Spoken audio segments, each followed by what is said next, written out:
Day two of the Republican National Convention and the focus shifting to the economy and jobs. So here's the question. Can a successful businessman provide the right strategy to turn around a limping economy? Here now is former Texas Congressman Ron Paul, former presidential candidate and the host of the Ron Paul channel. Good to see you, Doctor. So wouldn't it be better, Thank you, David. Wouldn't it be better to have a businessman in charge of the economy than a professional politician? Not absolutely. Possibly, if he understands the economic policy. Sometimes a bad individual, an individual that doesn't understand economics can make a lot of money with bad economic theory. So, but somebody who understands it. But the whole thing is sometimes you can make a lot of money when interest rates are artificially low in the boom part of the cycle. And some people then lose a lot of money, too, because they overinvest, and then there are some bankruptcies that they have to put up with. Yeah, but at the very least, Doctor, at the very least, Donald Trump has had to put up with a lot of a city like Manhattan, I can tell you because I spent 30 years here, just chock full of regulations. He understands how that can hurt businesses.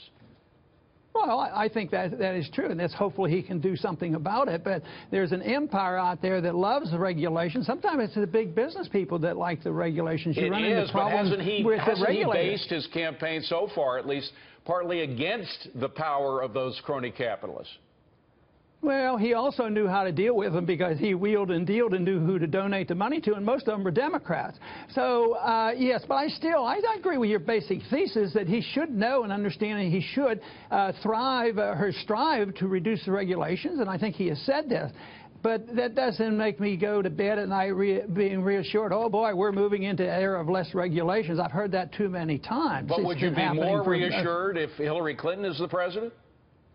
No, I'd be every bit as worried about her because, you know, her ideas. But, you know, you still have 435 people in the Congress to deal with. You got to get these rules passed. And the Congress has even when we had the Republican Congress, we have the power and authority legislatively to cancel out all those regulations if we want. I think we've done it on one time over thousands and thousands of regulations. So I don't automatically have confidence. The vested interests have their hooks inside the Beltway. Very quick last question.